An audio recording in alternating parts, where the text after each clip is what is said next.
transitam, como estão nas bolas paradas, como eles desempenham aquilo que é a sua tarefa. E na globalidade todos eles desempenharam bem a tarefa. Perante uma equipa que tinha causado muitos problemas ao Grêmio, perante uma equipa que tinha afastado o Red Bull, muitas vezes olhamos e a tentação é dizer vai ser acessível, mas só nós poderíamos tornar isso acessível. Através do nosso trabalho, a forma como nós encarávamos o jogo, a seriedade, a honestidade com que íamos a jogo, e esse é um dever profissional e nós cumprimos o nosso dever. Portanto, o lado coletivo é o que mais me interessa, foi bem desempenhado, tivemos 22 finalizações, andámos sempre com o jogo controlado, não permitimos muito ao adversário, tivemos só ali um momento de algum perigo, e criámos várias situações mais para fazer perante esse tal adversário que tinha criado muitos problemas às outras equipas. Individualmente eu acho que aquilo que deve fazer parte forte da vida dos clubes, para além daquilo que é o ganhar, acho que é proporcionar aos jogadores mais jovens a aparição e iniciarem a sua caminhada de forma mais visível para os mídia do que aquilo que têm feito até então, que é guardá-los, trabalhá-los, fazê-los crescer, para depois os apresentar integrados numa equipa que os sustente. E eu acho que aí os jogadores de mais tenra idade provaram mais uma vez que a qualidade não tem idade, a qualidade quando se tem e apresenta-se a qualquer momento da época, em qualquer estádio, perante qualquer adversário. É o que eu mais destaco.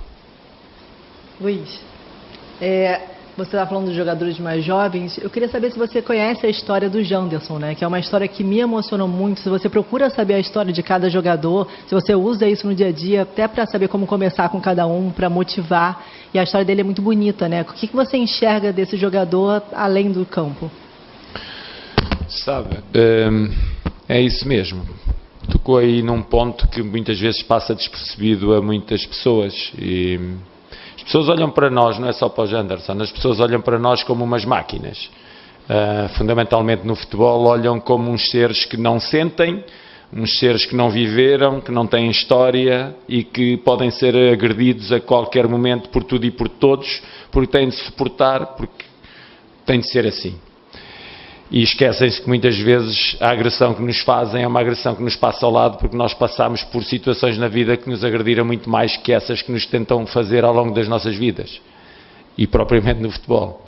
Por isso é que muitas vezes dizem, ele é resiliente, ele aguenta. Pois aguenta porque já aguentou atrás. Na sua história já tem muita coisa que aguentou ao longo da vida e já nem lhe belisca o estar num estádio a mandar-se para cima de nós, isso passa ao lado. Porque muitas vezes, muito pior do que um estádio mandar-se contra nós, é uma pessoa que fez parte da nossa história, que em determinado momento quase nos feriu de morte e nós conseguimos continuar. E o Janderson era mais uma história de vida, em que eu fico muito feliz por ele, ter feito o golo, e é isso que nos marca para a vida, são essas histórias. Nós podemos estar na história desses jogadores. E felizmente eu tive a sorte de proporcionar ao Janderson um momento de felicidade que todos os seres humanos deviam viver desde que nascem, mas que infelizmente a sociedade que temos, que é uma sociedade que é egoísta, é agressiva, vou-me calar. Parabéns ao Janderson. Luís, tudo bem? O Botafogo, com o resultado de hoje, chega a 11 jogos sem perder, né? Eu já ouvi você falando algumas vezes sobre isso, e hoje eu me impressionei quando eu fui para o lado de fora ouvir o torcedor, e eu falava sobre confiança, 11 jogos. Acho que você já falou sobre isso uma vez, da cultura um pouco do brasileiro, e eu não sentia essa confiança 100% do torcedor. Eu acho muito pela forma como os torcedores olham os últimos adversários do Botafogo. A sequência do Botafogo agora pela frente tem um Flamengo e tem uma LDU, que é o adversário principal da Sul-Americana. O quanto que isso impacta ou não para você, e o quanto que você acha que são dois próximos jogos fundamentais para elevar a confiança muito do torcedor, para criar uma outra atmosfera no estádio de uma forma geral? Vou tentar dividir a resposta em algumas partes. Uma delas, primeiro, é eu não me deixo enganar pelo futebol. O que ficou para trás, o que nós fizemos, não interessa nada para aquilo que é o nosso presente. Ficou para trás, nós não jogamos com o passado. Depois, aquilo que provoca a série de vitórias, portanto, nós ganhando o que ganhamos, não quer dizer que ganhemos o que tem pela frente. Agora, temos mais confiança para o fazer, porque qualquer um de nós, quando o trabalho lhe sai bem, aumentam os níveis de confiança, e esses níveis de confiança também nos ajudam a produzir mais e melhor. Portanto, esse aumenta os níveis de confiança da equipa e claramente, o crescendo de confiança à volta dessa equipa, por toda a gente que gosta do Botafogo, sente-se. Agora, deu muito trabalho chegar aqui, vai dar muito trabalho o que temos pela frente, e esse aumento de confiança que se traduz em apoio à equipa é fundamental para a equipa fazer bons resultados. Eu não posso esquecer a forma como a torcida nos apoiou no jogo contra o São Paulo, em que nós em determinados momentos estivemos em dificuldade no jogo e não ouvimos um assobio, não ouvimos uma vaia, sempre ouvimos apoio, e eu tive a oportunidade de dizer que no final do jogo que a torcida tinha tido tinha sido fundamental no jogo pelo apoio que deu ou pela forma como se entregou ao jogo, como os jogadores do Botafogo se entregaram. Portanto, acho que eu sei que não vai acontecer isso nunca no futebol, fundamentalmente no futebol aqui no Brasil, que é haver uma união perfeita desde que começa um Brasileirão até que termina um Brasileirão, porque é uma questão cultural, o resultado tem um impacto muito forte, e vive-se muito o resultado. Mas uma coisa eu tenho a certeza, quanto mais unidas as torcidas estão com a equipa e quanto mais apoiarem, mais fácil é sair de situações difíceis. Eu acho que isso não acontece só no futebol, acontece com todos. Por isso eu falava no início da coletiva em máquinas. Não somos máquinas, sentimos quando uns mais que outros. Eu talvez menos devido à idade tenho, e por aquilo que fui passando ao longo da minha vida até chegar aqui. Mas há claramente, e que andei dentro do campo, claramente quando era vaiado, as coisas sentem-se, e eu acredito que os jogadores também sentem o mesmo. Portanto, confiança gera confiança, e estou de acordo que há um aumento de confiança a todos os níveis. Boa noite, Luiz. Parabéns por mais uma vitória. Uma vitória como essa também, da maneira como a equipe jogou, tendo o controle durante quase todo o tempo do jogo, né? Controle do jogo durante quase todo o tempo da partida, também marca pela recuperação de alguns jogadores que até então entravam mais no segundo tempo, né? Tinham menos minutagem, mas a gente olha hoje e esses jogadores começam a adquirir de alguma maneira a sua confiança, que é o caso, por exemplo, do Luiz Henrique, do Marlon Freitas, do próprio Rafael. Jogos como esse, uma sequência vitoriosa, de alguma maneira te dá confiança para também rodar mais o elenco numa dinâmica que o Botafogo vai ter de grandes jogos pela frente, quase que domingo, quarta. Queria que você falasse um pouco sobre essa conquista de confiança desses jogadores, de alguma maneira, para você usá-los cada vez mais no elenco.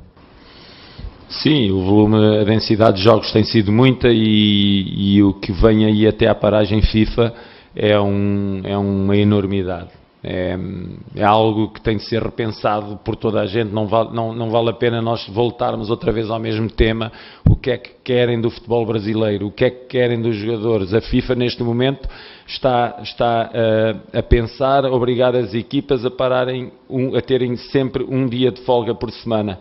Está a pensar regulamentar também aquilo que é o tempo de descanso dos jogadores, e está a pensar exatamente para situações como esta que se passa aqui no Brasil, em que nós jogamos meses e meses seguidos sem qualquer tipo de descanso, e isso leva-nos obrigatoriamente a ter um elenco maior, a ter os jogadores a terem que ter a capacidade de estarem sempre prontos para a competição, que é o dever deles, mas muitas vezes em condições mínimas, em termos de condições físicas, técnicas, táticas e psicológicas, em condições mínimas eles têm que ir a jogo. Muitas vezes esgotados, mas têm que ir. Para isso minimizar o impacto, todos têm de estar prontos. E então aí entra aquilo que acabou de dizer, uma maior oportunidade para todos e quase todos a aproveitarem bem aquilo que são as oportunidades. A vida, o futebol, fundamentalmente o futebol é feito de muitos momentos de oportunidade e eles estão a agarrar bem, não só esses que mencionou, mas também todos os outros. E eu acho que cada vez vão estar mais prontos. Quando eu lhes digo que têm de estar prontos porque as oportunidades aparecem, não é as palavras só, é através dos atos, e hoje eles tiveram essa oportunidade, como já tiveram no passado e vão tendo cada vez mais, porque todos eles são precisos e cada vez vão estando mais iguais a nível daquilo que é a sua produção. Luiz, boa noite. Falando de um jogador que aproveitou bastante, já desde cedo a oportunidade, foi o Matheus Nascimento, que veio da seleção sub-20, né? Eu estava falando com ele no final do jogo agora, ele disse que chegou e você conversou com ele, já disse que era muito importante, que contava com ele, apesar dessa maratona. Por que era tão importante contar com ele? Você queria vê-lo em ação mais tempo? Enfim, por que você fez tanta questão que ele já jogasse? Queria porque nós temos 3 jogadores para a posição.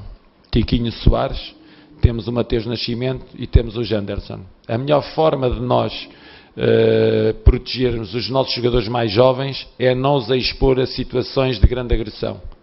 E eu sabia que o Janderson, que nunca tinha sido titular no Botafogo, necessitava de ser protegido por mim, embora eu tivesse toda a confiança nele. Mas uma coisa é ele jogar de início e ter que assumir essa responsabilidade. E eu tenho que proteger esses jogadores. As tais histórias de vida que nós falamos, nós não podemos dizer umas coisas e depois agir de outra forma. Então, comparando tudo, chegamos a uma conclusão. É assim, Matheus Nascimento é um jogador que já foi lançado muitas vezes na equipa, é um jogador que é de seleção brasileira, é um jogador que, embora tenha uma viagem grande, nós também tivemos muitas viagens acumuladas. Também viemos do Peru, também viemos quando jogámos com o Ipiranga, também já temos uma série de viagens sem dormir, portanto, e temos que ir a jogo. Portanto, perante tudo isto, e ele também estava nessa situação, uma situação que eu tive que falar com ele realmente, convoquei o jogador para ir a jogo, devido a isto. Tinha 3 jogadores para a posição e achei que o Matheus era aquele que, de todos, poderia responder de forma melhor à equipa, enquadrado naquilo que era o meu pensamento para o jogo, e era aquele jogador que poderia durar um determinado tempo, mas eu sabia que estava em rendimento durante esse período e sabia que ele não ia fazer os 90 minutos. Parabéns a quem tem a capacidade, como o Matheus teve, de entender que tinha de sacrificar pela equipa até aos seus limites. Sacrificou-se e eu gosto de jogadores assim. Gosto de jogadores com esse caráter. Porque caráter todos têm, um caráter melhor ou pior. Agora, com esse caráter de cheguei de uma viagem, ele fez, não dormiu ao longo da noite, chegou, dormiu 4 horas durante o dia e foi a jogo. Eu acho que esse é o espírito de um bom profissional de futebol.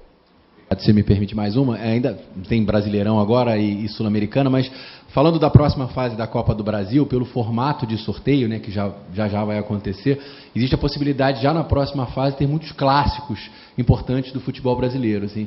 Queria te perguntar o que você acha disso e a expectativa para essa próxima fase já ter adversários de tanta tradição, né? Uma equipa, vou-lhe dizer assim, aquilo que digo aos meus jogadores. Nós queremos ser uma equipa que joga em qualquer estádio do mundo perante qualquer adversário nesse mundo. Portanto, estamos prontos e temos que estar prontos. É a nossa profissão. Se queremos sucesso, não podemos ter medo. Não podemos ter medo de qualquer adversário. Não podemos ir a jogo com receios. Se queremos ter sucesso, temos que ter mais vontade que os desafios que temos pela frente. Portanto, essas são as características que tem de quem anda no futebol e são as nossas características. Mesmo debaixo de grande dificuldade, temos que lutar sempre até os nossos limites. É aquilo que vamos fazer, seja qual for o sorteio. Agora, importante foi passar hoje. Boa noite, Luiz. Aqui atrás. Só ainda falando desse próximo jogo, domingo, contra o Flamengo, no final a torcida, claro, já olhando para frente, cantando Domingo é Guerra, porque é um clássico, mas no sentido da rivalidade mesmo. E você falando que não tem que ter medo de nenhum adversário. Claro, o Flamengo vem de uma vitória por 8 gols, um novo treinador. Como é que você está olhando para esse novo Flamengo e vocês que estão com 100% de aproveitamento no Campeonato Brasileiro, ali na parte de cima, então a torcida esperando que continue também, né, essa sequência positiva. Eu gostaria então que você falasse um pouquinho desse clássico, né, desse adversário. Obrigada. Eu gostaria de lhe responder de forma concreta, mas como eu ainda não olhei para o Flamengo, porque tive um conjunto de jogos seguidos que não me permite, como jogamos de 48 horas ou 72 horas, amanhã já vou pegar no Flamengo de manhã. E, portanto, pegando no Flamengo de manhã, já consigo, depois disso, dizer alguma coisa sobre o próximo jogo. A única coisa que eu posso dizer é que é um jogo difícil para as duas equipas. Nada.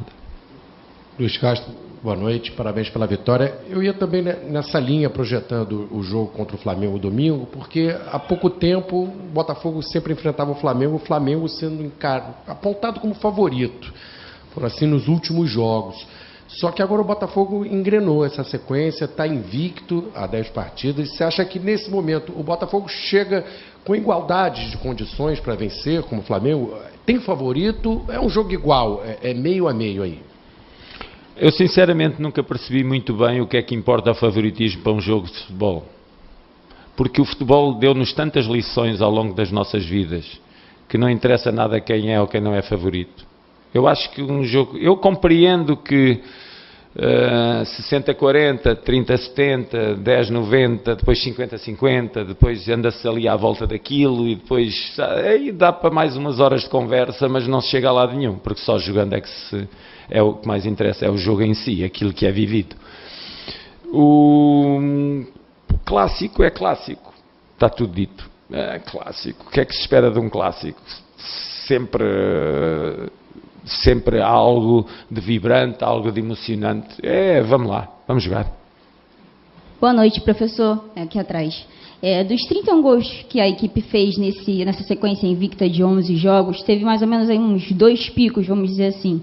8 saíram ainda nos 15 minutos iniciais e 10 saíram já nos 15 minutos finais. Você, como treinador da equipe, que acompanha, enfim, o elenco, o treino e tudo mais, queria que você fizesse uma análise de como esses dados eles se relacionam, principalmente visando o projeto Botafogo. E uma segunda pergunta, né, que a gente vem observado que o time tem um desenvolvimento físico enorme. A gente vê o Botafogo aos 40 minutos do segundo tempo firme. Você destaca sempre a vontade, a dedicação dos seus jogadores. Mas, com certeza, existe todo um trabalho ali por trás disso também. Existe alguma mudança em relação à última temporada para essa, em relação ao preparo físico dos jogadores, principalmente visando as competições dessa temporada 2023 também? Parabéns ao Departamento de Saúde do Botafogo pela forma como estruturada, como apoia cada um dos jogadores e todas as necessidades que têm para os colocar rapidamente prontos para o próximo jogo. Nós sabemos que a densidade de jogos obriga a isso e os profissionais que me apoiam têm sido inexcedíveis na sua dedicação. É aquele trabalho que não se vê, mas que nós, treinadores, muito apreciamos e sabemos que temos de ser profissionais muito competentes. E já se fazia o ano passado, só que exatamente o mesmo trabalho, quando se perde, acha que é um trabalho ruim. O mesmo trabalho, quando se ganha, já é um trabalho fantástico. Portanto, a sociedade é assim, ok, vamos aceitar o resultado, mandem tudo, também naquilo que é a forma física dos jogadores e todos quantos trabalham à volta dessa forma física. Sobre os golos de início e de fim de jogo, não há uma indicação da minha parte a dizer, olha, agora vamos fazer golo nos primeiros minutos, olha, agora vamos fazer golo nos últimos. Não. Aquilo que eu digo sempre aos meus jogadores entrega-se com rigor, com foco ao jogo e naturalmente quem estiver mais focado está mais à beira do sucesso. Felizmente têm feito isso e muitos dos golos têm aparecido nos primeiros momentos do jogo, o que nos traz mais tranquilidade ao jogo E no final do jogo, devido talvez a essa frescura física que a equipa apresenta, consegue mesmo nos finais dos jogos abordar a baliza adversária com sucesso. Portanto, tudo depende da condição física, mental, tática e estratégica em que os jogadores têm estado bem. Nada disto é garantia para o futuro, é o agora. Agora é isto, para o futuro vamos ver qual é o nosso desempenho. Eu tenho a confiança, muita confiança que vai ser bom, quero coisas boas, mas também sei que temos de estar todos muito alerta, porque o futebol, de repente as coisas aparecem da forma inesperada para qualquer uma das direções. E é isso. Luiz, boa noite. Alan Viana, Visão Botafoguense, Fala Glorioso. O que acontece? Ultimamente o Botafogo vem sofrendo alguns ataques de desdenho mesmo em relação ao Botafogo, ao potencial do Botafogo. E eu gostaria de saber o que o Botafogo planeja, o que pode se esperar do Botafogo nessa temporada, já que é um ano que o Botafogo já começou com desdenho. Muita gente da mídia tradicional acaba falando que o Botafogo não é um time que é candidato a grandes posições, a grandes posicionamentos. O que o principal, a torcida do Botafogo, pode esperar desse Botafogo 2023? Pode esperar muito trabalho, muita dedicação, tudo aquilo que foi feito até aqui. Exatamente tudo aquilo que nós fomos até hoje, é aquilo que podem esperar de nós no futuro. É a dedicação total ao trabalho, competência, ambição, determinados em ganhar sempre e contem também com uma equipa sempre toda ela muito unida para ultrapassar o máximo de dificuldades que lhe aparecerem pela frente. Sobre aquilo que se diz, que não se diz, o que é que eu posso dizer? Eu não sei dizer nada sobre isso. Eu só estou focado no meu trabalho, só vejo aquilo, só leio os dados do meu departamento de saúde, só leio os dados dos relatórios dos meus treinadores, assistentes, é isso que me interessa. O resto não me interessa nada, eu estou focado no meu trabalho, é o meu mundo é o mundo do trabalho, não é o mundo da diversão. O mundo da diversão não é para mim. Obrigado, Luís. Tchau.